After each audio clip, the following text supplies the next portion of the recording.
confident about whatever they believe in. A few people can say, I'm going to say a sangoma. And most of the time, if you say, I'm going to say a sangoma, and there are people around that be like, oh, now you are tagada when you are a witch. Definitely, we're gonna associate that with witchcraft. Yes. Yeah. And but I've seen parents even at some point disowning kids. Yeah. Because you are not going to. Because I believe there are some churches, Christian churches, that are very adamant on who you're gonna marry, how your household is gonna be, if you are in this household.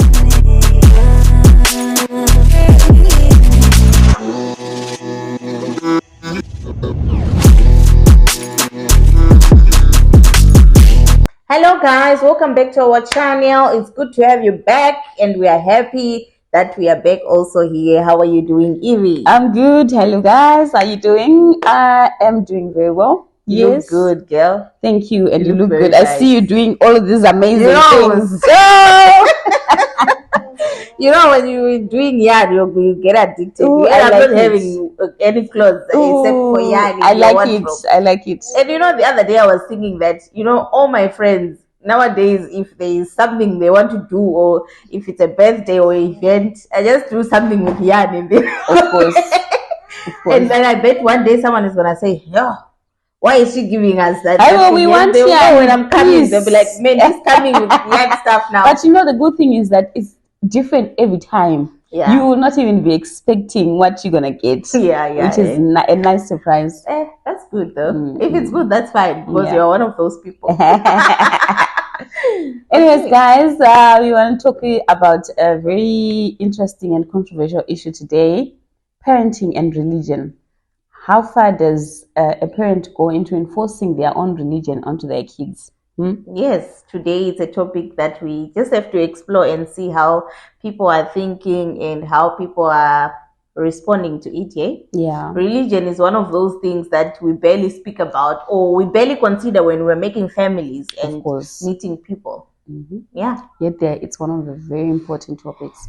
So much important. Yeah, it impacts a lot on a person. And a lot of things. Remember when we were growing up, and if a person used to say, oh, I'm not Christian, a lot of us Christians used to just, oh, you're not Christian, so you go to this church, so you guys don't do this, so you guys don't, you know, we used to judge a lot, thinking if you're not Christian, you're not doing God in a proper way, and your religion is somehow lost, you know. We used to think like that, but the world has evolved over the years. Yes. And I think growing up, we're also understanding what it is. So yeah, now as we are growing up, we can see that there is more to religion than just judging each other because of different churches or different kind of beliefs that we have.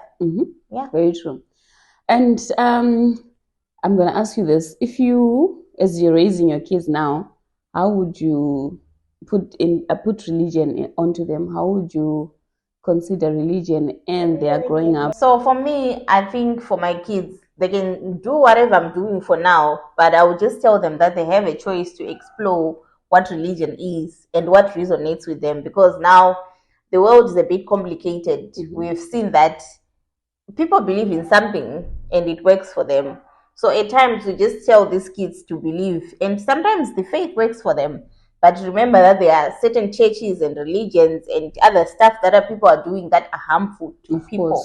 That is not so good. So at times you put this thing into a kid and they cannot get out of it, because now it's like a cult, or it's something that they so believe in so much that, oh, my mom told told me this, so now I cannot believe in anything else. Yeah, you're right. Yeah. I guess when they're young, obviously you're gonna want them to go the way you're going. If you are into Christianity, you're definitely going to want them to be Christians like you. If you're going to a church, you're going to want them to go with you, because we can't have different religions, different beliefs in one household. Yeah. So obviously. But there's also now a thing where when one is grown up, when one is able to choose for themselves, parents still come in and want to still enforce their own religion onto the kids. They still want to force, they still want to force kids to say, I do this. What you're doing is not right. And, you know, they blackmail their kids and even say words that are not supposed to be said, because the kid or the person chose to go another way besides the one that they were taught. Of course. I've seen parents even at some point disowning kids because you are not going to, because I believe there are some churches, Christian churches, that are very adamant on who you're going to marry, how your household is going to be. If you are in this household and we are maybe Seventh-day Adventists, then everyone must be, even your visitors, they must should do the same thing. They must do the same thing. So now if a child, even if they are out of the house, decides that they don't want to, or they don't want to marry outside that church or that religion, then we've seen that happening. And this just goes to show you how far parents can go, how far people can go to enforce religion on other people, not just kids. Yes. So there are people that are ingrown into their religions, and they will not let go, and they will not accept anyone choosing anything else besides what they have chosen themselves. Yes, and for example, if you've seen the story where Auntie Tilda was covering the story of Mas Baba Ishmael, where they live it's like a farm, and everyone lives there. They don't work; they just do like handiwork, and they go and give the guy money. He provides for them. He does everything for them. So little kids also get married, like 14-year-olds, 13-year-olds. And if you look at the footage of those things that were being shown on that farm, there were small kids like this shouting at the police, "Leave us alone. We know what we are doing. We like it here. You have nothing to tell us." And you find that the police and the social workers and everyone there was trying to protect these kids. But because the religion is so into them and the things that they were taught, and they were taught it's okay for you to get married at 12, it is okay for you to be a mother and have a family at that age. They were thinking that these people were just intruders instead of helpers for them. He even went to court and all, but there are some people that even refused to get out of that farm. It's like a cult. So you find that those are kind of things that happen at times to kids. They are into all this. They don't even go to school. And it goes to show you how powerful religion is, eh? Yes. And these doctrines that we are taught, and all these beliefs, as they are engraved in you when you're growing up, then you will not want to know anything else. It makes you kind of ignorant at some point, eh? Very ignorant. I think that's also the reason why we're judging so much when you hear that, next door they are Muslims, and in Christian society there used to be stories, Muslims do this, this kind of religion, they do this, and some things are not true, but because you believe that your own is the right one and the righteous one, you judge others, and you just think that the other religions and type of beliefs are all wrong. Yes, it's the same as this our African traditional religion. Yes. Even now, to date, there's still a lot of judgment on people who have chosen to take that path. There's still a whole lot of judgment. There is. Even now, it is difficult for you as a black person to say, I'm going to see a sangoma. Just openly. It is. You can't just. Unless there are people that are very confident about it, and maybe they were taught to just be confident about whatever they believe in. A few people can say, I'm going to see a sangoma. And most of the times, if you say, I'm going to see a sangoma, and there are people around, they'll be like, now you are tagada. Of course, because you are a witch. Definitely, we're going to associate that with witchcraft. Yes. Yeah. And next time you come close to me, I don't want. I'm scared. And you find that sometimes we label things because we don't understand them. Because now if you say witchcraft, if you look at sometimes when people are praying, there are people who pray cursing people. Yes. What is cursing? That's witchcraft. There are times when you go to there are people that go to this especially white garment churches. Yes, they can go and say, can you put this on this person? Can you break this relationship? Can you make this man come to me and leave their wife or whatever? Basically, if you go into the book and read what is curses, what is witchcraft, it's the same thing. But now it's done differently. And now, because for you are using your own words, you're at your house, you're putting, I wish this person, my enemies should die. But what is that? But you're cursing, really, cursing. And that's where it all starts. So people also curse even in religions that are dominant, Wow, they are told, oh, pray for your enemies to die, or pray for this Yes. to do this. If whenever you're wishing you about upon anyone and telling words and putting words onto things to happen, what is that? Yeah, you're right. Especially if they are bad. Bad things, yeah. You're wishing bad things on people, and then those things happen, and then you say, "Oh, my God My is God. powerful. That person died in an accident Yeah, because you I see. prayed for it." Oh, that's scary stuff. You see, and a witch now you say, this witch Because killed they also, someone. yes, You because they know? also wished an accident to Yes, happen on someone. yes. Now, oh, You see that's a lot now, of double standards there. and too much double standards. And people forget that sometimes you don't need muti for things to happen. No, you Your words don't. are so powerful. Exactly. Your words are so powerful. They can move mountains, in Of fact. course. But we don't know that. We think we need a stone, you need muti, you need all those things. But if you look at it, one thing that is common in all these things that we are talking about, I know we are not deeper into religion, but there's one thing that is common, which is faith. Of course. And all that faith comes from us. That's why if someone picks a stone, it works. Someone Yeah, picks water, it works. it works. Someone picks their own words against, they pick a flower, they pick what, and say words.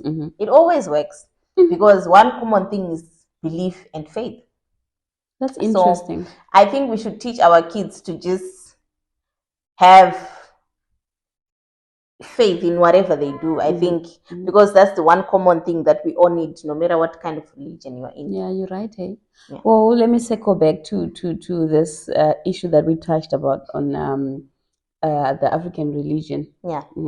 Have you noticed that most families that are practicing this African religion, they definitely will enforce it on their kids. And Yes. if their kids are not practicing it, even when they are older, even when they are grown, even when they have their own families, then it's gonna be a problem. Yes, it is. It is something that is, I think, it is strong somehow because I think the difference now, I think, with this one, the African religion, it follows bloodlines.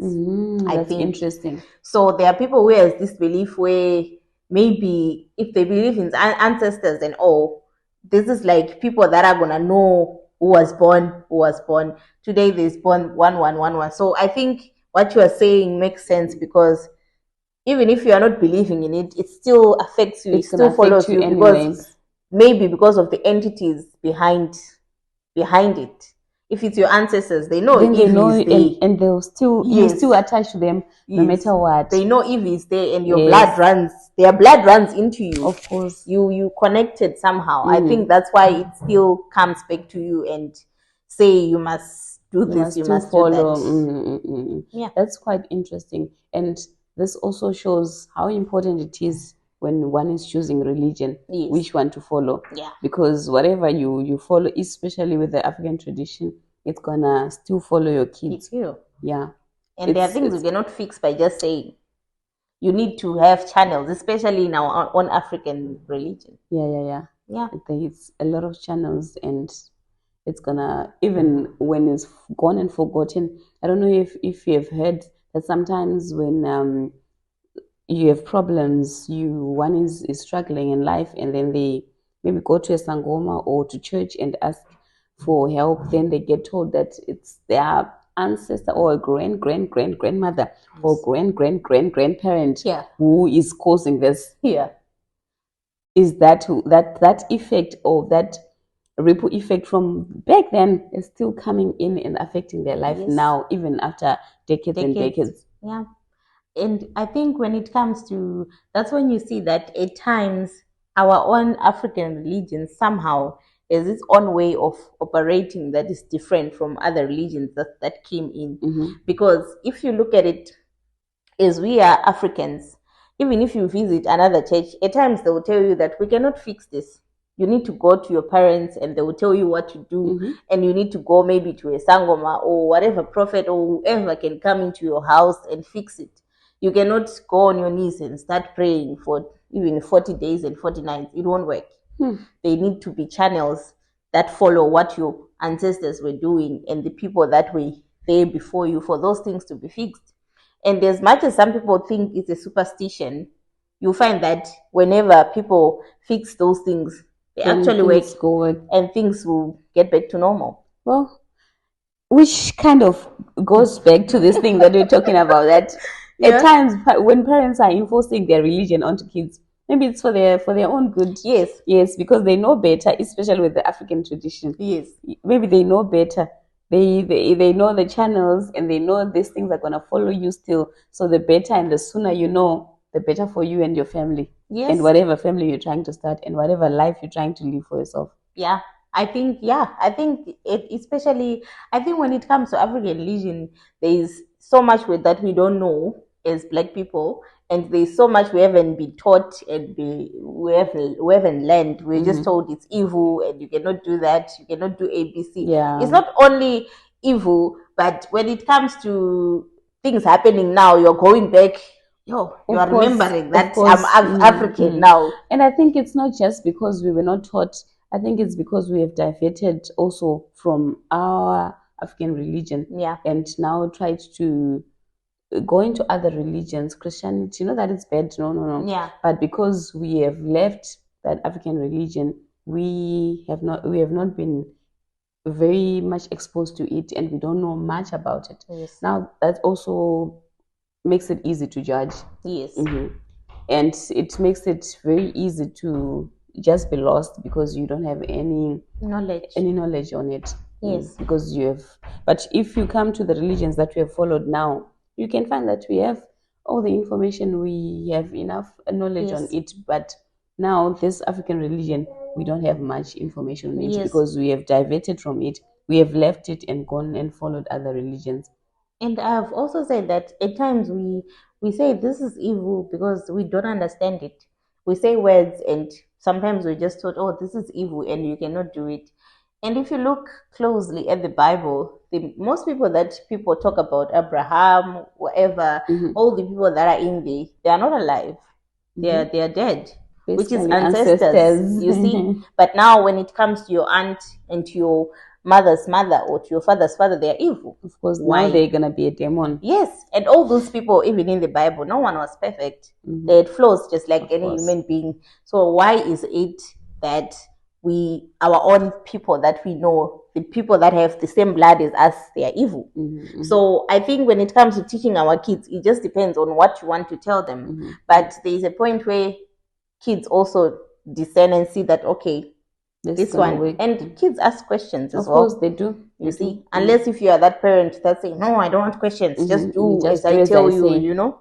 And you know what, I'm just thinking now, if among all these other religions there is one that is kind of similar to our African tradition as well, in terms of channels and bloodlines and all, only that we don't really know. If you guys know more about these things that we're talking about, please comment in the comment section and let us know. If also maybe in the Muslim kind of religion there is also bloodlines and channels that are the same as the African tradition, that will also clarify some of these issues to show why some parents are very adamant on kids following their religions. If it's, I kind of understand it now, if it's the African tradition, that sometimes it is very important. It is actually very important for your kids to follow that same channel, to follow that same route, so that they don't have complications in the future. And also I recently learned that it's not only bad things that are passed on by people before us. There's good things as well.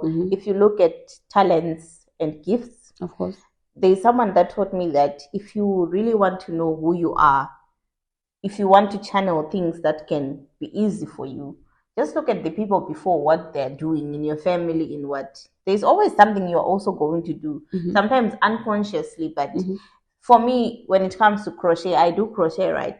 I was taught by my aunt that my great-grandmother used to crochet, which is very funny, you understand. But if I look now, even my aunt, she's still alive, my aunt, she used to crochet as well. But let's say all those people are dead and no one is crocheting in that moment, I would think, oh, this thing just get to me and I just know it from myself.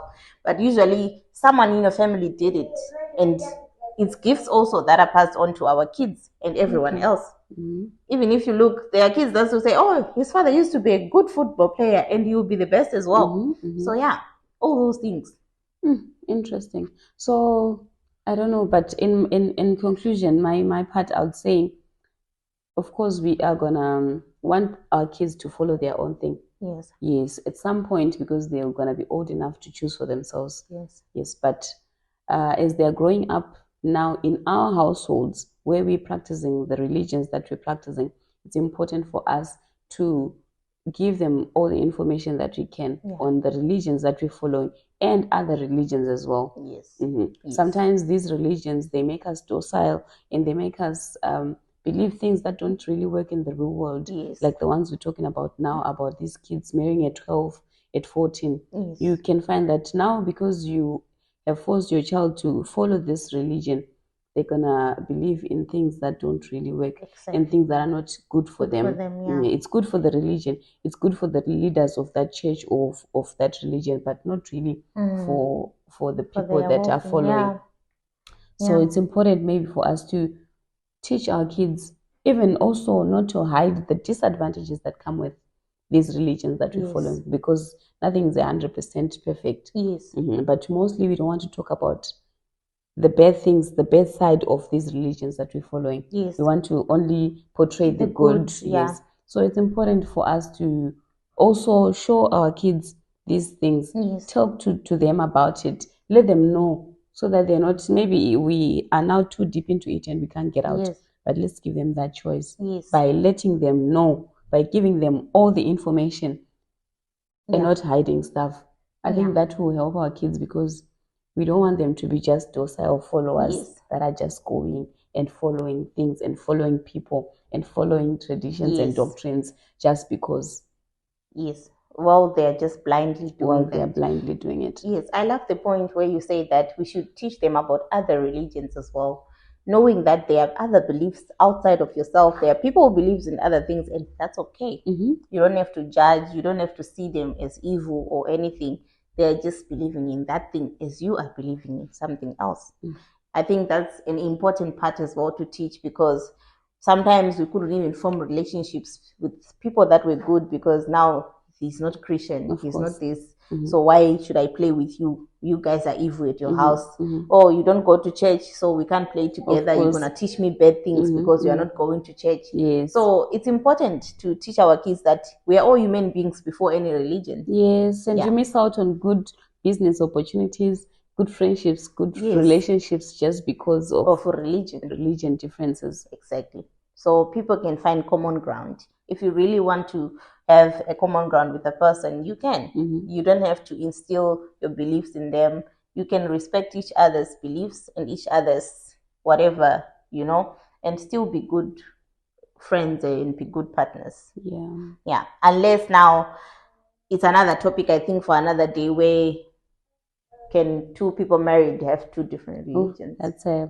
That's a tough one. We must talk about it, and we must even go deep into the African traditional religion. I think there's a lot that we can talk about. I'm also interested. I think I'm gonna do research on that. And also, guys, please tell us what you think. Give us more information, all that you know, all that you have. Tell us about it in the comment section, and any other topic that you'd like us to talk about. Please let us know. And I think it's that urge where we just want to know who we were as Black people before. We just want to understand how it's going and how we are today. Just let us know, guys. Be free to talk about anything, give us pointers, and we'll take it. But otherwise, have a great week ahead, and thank you for watching. Thank you for watching. Ciao.